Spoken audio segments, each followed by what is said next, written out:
Good afternoon, ladies and gentlemen. I've spent plenty of time today going through the minion build after the changes and have found my damage to not decrease, but in fact increase in some cases. I think this minion build has the potential to be one of the best, if not the best builds for the Necromancer in Season 1. Let's dive right in. We're going to be talking about everything from the build that I've made, my Paragon, how I went through the skills, the aspects I think are strong, and the Malignant Hearts that we're going to be using in Season 1. Let's dive right in. Millions, 4 millions, I'm looking for. There's 8,900,000. So for this minion build, it's going to be more focused on an end game build. It's more so an inspiration for where you want the build at the end of the game. After the changes, this build is still shining unbelievably, if not more. I'm doing more damage after the changes than I was before, and I'm doing more damage to mobs than I ever have. I crit for 9 mil on one minion. That's almost 100 million if the minions all hit that. Yes, the build still works around Ring 'em Men down. And I will also discuss some of the things I think we're going to be picking up in Season 1 to make this build even stronger. And I'll talk about that in the video as well. You're not going to actually use any of your basic or core abilities once you get to the end of the game at all. The only reason I have put 3 points into Blight is specifically because right here, Supernatural Blight, you and your minions deal 15% increased damage to enemies within Blight. You might say, well, if you're not using this skill, how do you get Blight to proc? Well, there's actually a aspect that allows Blight to be inside of your Bone Prison every time you use Bone Prison. And I would suggest that you use Bone Prison on this build, but we'll talk about that. So 15% increased damage to anyone within Blight inside of your Bone Prison. So with your passive on this node, you want to go with Hewed Flesh. So your damage has a 12% chance to create a corpse at the target's location. And notice how it says your damage, right? So one thing that happens with Lucky Hit a lot is Lucky Hit, the way it works, is when you damage something, you have a chance to proc Lucky Hits. And when you proc Lucky Hits, you roll the dice for any of the chances of Lucky Hits, like automatically dropping non-elites, slowing the monster, stunning the monster. Those are all dice rolls after you proc your initial Lucky Hit. The thing with this is it just says all damage sources has a 12% chance to create a corpse at the target location. So that is where it's different. You will just always have a chance to be dropping corpses, which is great for this build because it also fortifies you.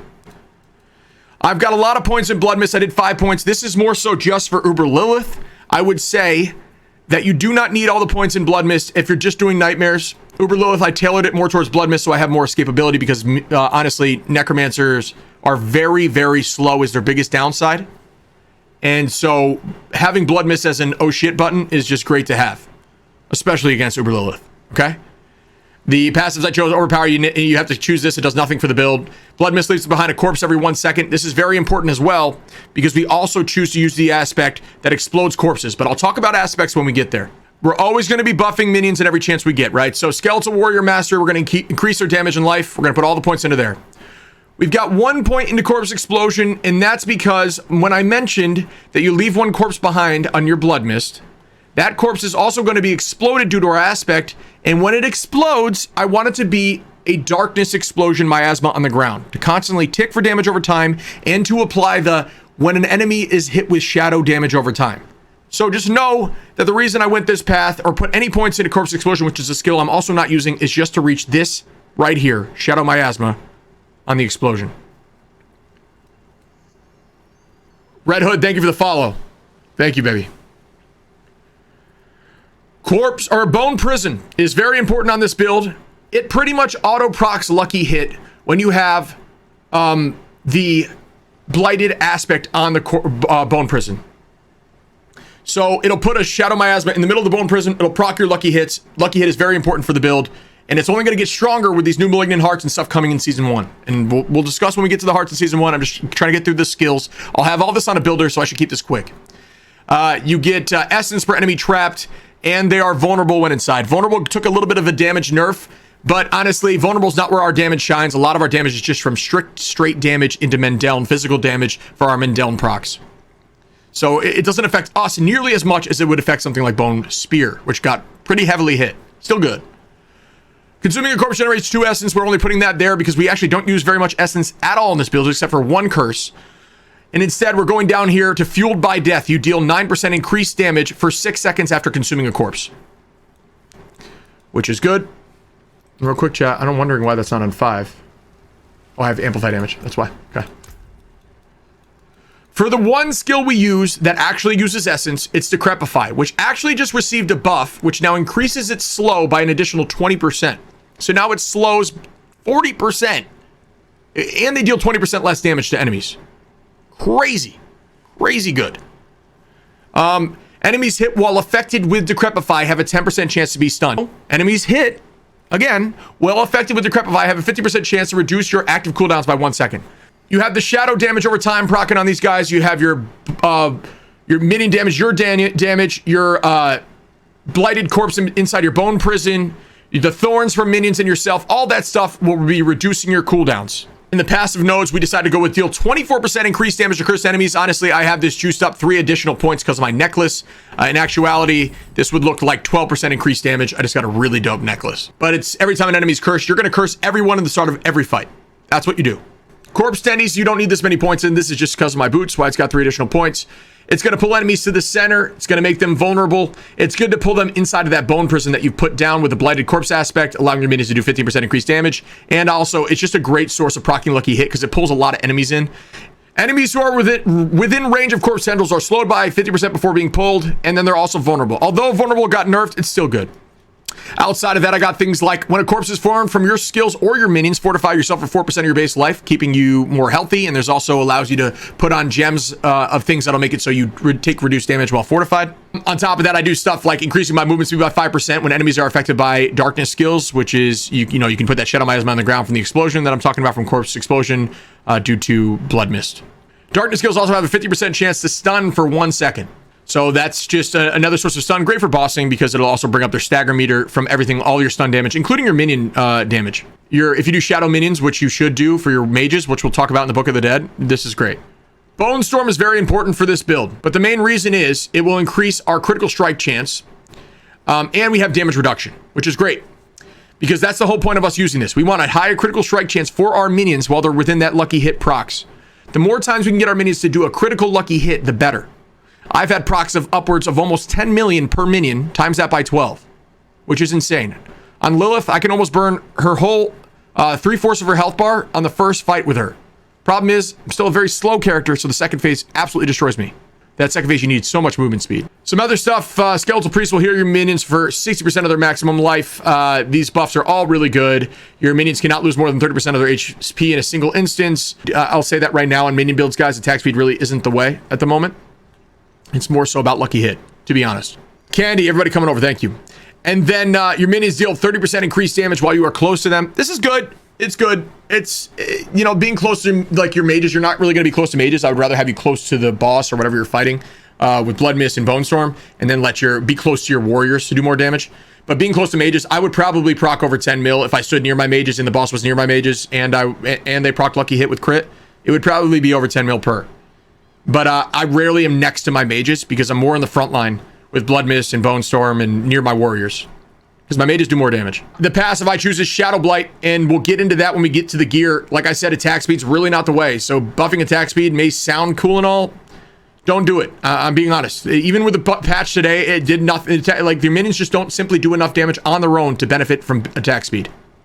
It's all just about strict damage and then proccing lucky hit to make that damage amplify. All right, before I get into the Paragon, which is going to take a while, we're going to talk about some of the things that we saw recently from the patch. One of the best things is right here. Once all of your skeletons have been summoned, raise a skeleton priest when you click the summon skeleton button on a corpse. And your minions for 5 seconds will deal increased damage by 30% instead of, I think it was either 10 or 20 before the patch, and now it's at 30.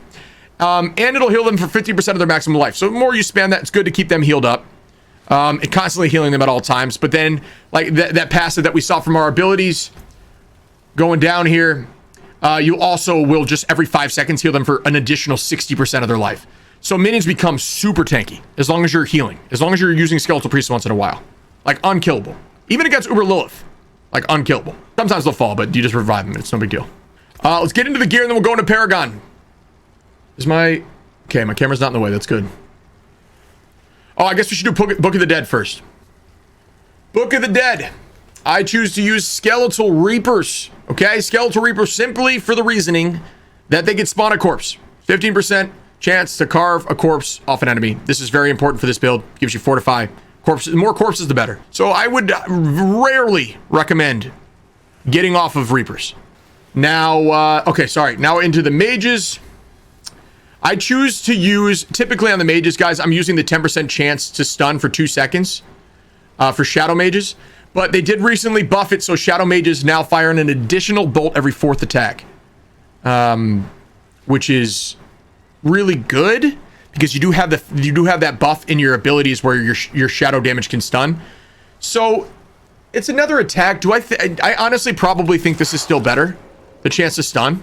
And then on the golem, I personally think at the moment, until I modify a build to make a golem happen, this is still important. 30% increased critical strike damage, but you lose a golem. Honestly, the golem takes up a skill slot. He's good for nightmare dungeons, but if you're really focused on like taking down Uber Lilith, I would do the critical strike damage.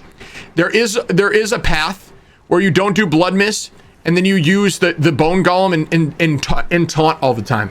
But I do think it's nice having blood mist and bone storm because I'm using certain Paragon boards that are like damage while close to enemies. That stuff did not get nerfed in the recent patch, so that stuff's more invaluable than ever. Damage to enemies while close, damage while standing still, all that stuff is more invaluable than ever. Vulnerable and crit both got a relatively decent nerf. I mean, crit only got nerfed 17% on non-bone skills, so your minions are still destroying things. So, like I said, minions on top right now, in my opinion. Aspects that I'm using on this build. And I'll go through the new ones after I go through this stuff before I do the Paragon. I'm going to go through the new stuff that's coming in the season that I think it'll be strong on this build as well. But for now, let me show you what I've got. Like in that last dungeon, we hit a 9.6 mil crit for 1 minion.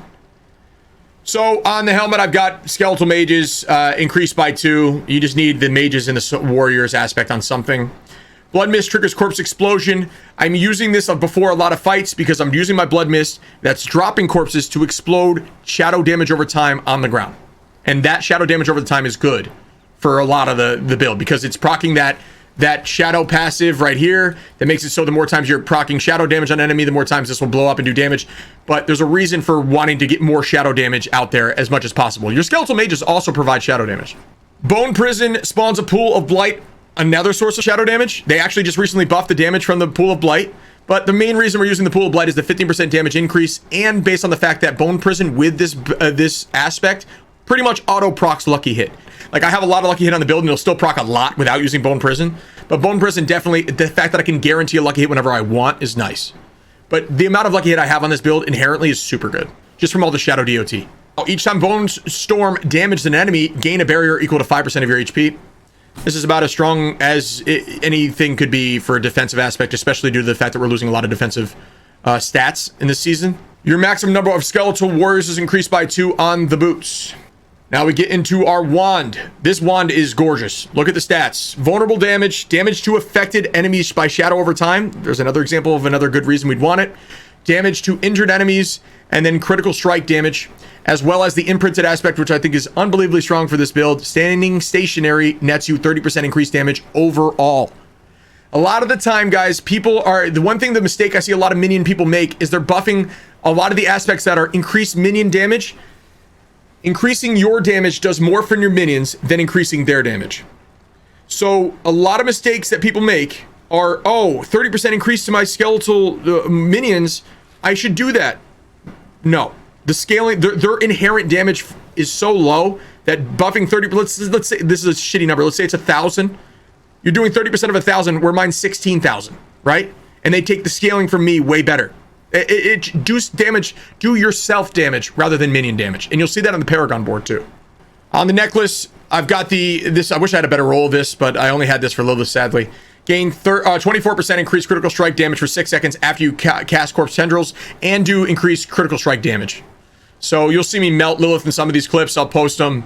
And it's because I'm putting a Bone Prison down after I use that Corpse Tendrils. So their increased critical strike damage and the lucky hit hitting at the same time with an increased critical strike chance, it's crazy strong. Here, you deal 120% increased damage for 6 seconds after the Shadow Blight key passive damages an enemy 10 times. So the Shadow Blight key passive works like this. After 10 instances of shadow damage, it'll proc 1 time. So you need to proc 100 instances of shadow damage, but you can make that happen very frequently as long as you're doing those shadow miasmas on the ground, your warriors, your blighted aspects, just as much as possible to get it up to that point where it procs. You get 120% increased damage, okay, on everything, including your minions. All right, so when you have that procced, and then you're also using, well, I don't know, I'll get to the Paragon board, I'll explain it, but there's another thing on the Paragon board where it's after you eat 5 corpses or after you utilize 5 corpses, you also do 40% increased damage on top of that. So I've had times where I've had this attack power at 50,000. To the visual looks of Men Down, my Men Down is still hitting the same damage after the patch. I don't know what they did with Men Down. I don't know if it was a visual glitch that they changed, but Men Down really hasn't been changed. And I had a shitty roll on it to begin with. If I had a better Men Down roll, I'd be hitting so much more damage. Yeah, like now that I know what I'm gunning for season 1 with this build, I'm gonna make this build unbelievable. And I'm trying to teach everybody what I've learned throughout this process so you can do the same. The other thing I've imprinted on my focus, and this focus in itself is amazing. As you can see here, it's got just on this focus, 23% lucky hit chance. Okay? You get this focus, and I talk about this in the other videos, but I'll reiterate it, from a boss that stands right here. She is preaching to a bunch of people. You talk to her a few times. She freaks out and fights you. You destroy her because she's trash, and she drops you this. Keep fighting her until you get a really good roll of it in tier 4. And then just re-roll the 3rd stat until you get another lucky hit chance, and you can get insane numbers. I also have deal 25% increased damage when you have a barrier active. That stuff has not been touched in this patch. That stuff is still just as strong, if not stronger than ever, now that crit and vuln have been dropped a little bit. Crit's still good. Vuln a little less so. Let's talk about the Paragon board a little bit. To each their own, this could be tailored probably better than the way I have it. The things you want to really look for are things like this. You want to update the glyphs that are damage to close enemies, damage while healthy, stuff that's just going to increase your damage in flat out without having you have any issues, right? Use Bone Storm, you're doing 87.1% increased damage. Vulnerable damage that got slightly nerfed. I might change that in the new season. Critical strike damage. This 55.3 or 53.5 critical strike damage got recently increased. So now that's not just on core skills anymore. That's just straight up critical strike damage. So that's another reason the minions are hitting stronger. This glyph socket essence for Necromancer has been buffed this patch. This used to only affect core skills. I use Flesh Eater. This is that consuming 5 corpses, grants 40% increased damage. So as you can see, all I'm trying to do is just stack up my base damage with everything I possibly can. And if I do all of it at the same time, and then proc a Men Down crit lucky hit, which I can almost guarantee with Corpse Tendrils and Bone Prison, it does infinite damage. That is the entire focus of this build. The best one that I think we can get early on is Tempting Fate. You gain 40 to 60% critical strike damage, but your non-critical strikes deal 20 to 15 less damage. Since we can pretty much guarantee critical strike, having a free 60% on just having this on our rings or our necklace or something is unbelievably strong. Some other really strong ones I think for the build will go down over here to Necro, and this is where it's going to be really dope. Each minion drains essence per second, and since this build uses 0 essence, this is going to be great. And I'm assuming what happens is once it's drained, you're out. But deals an increased 75 increased damage, right? This Necromancer, this is the tier 4 one. This is the Wrathful. Wrathful's like the rarest ones you can get.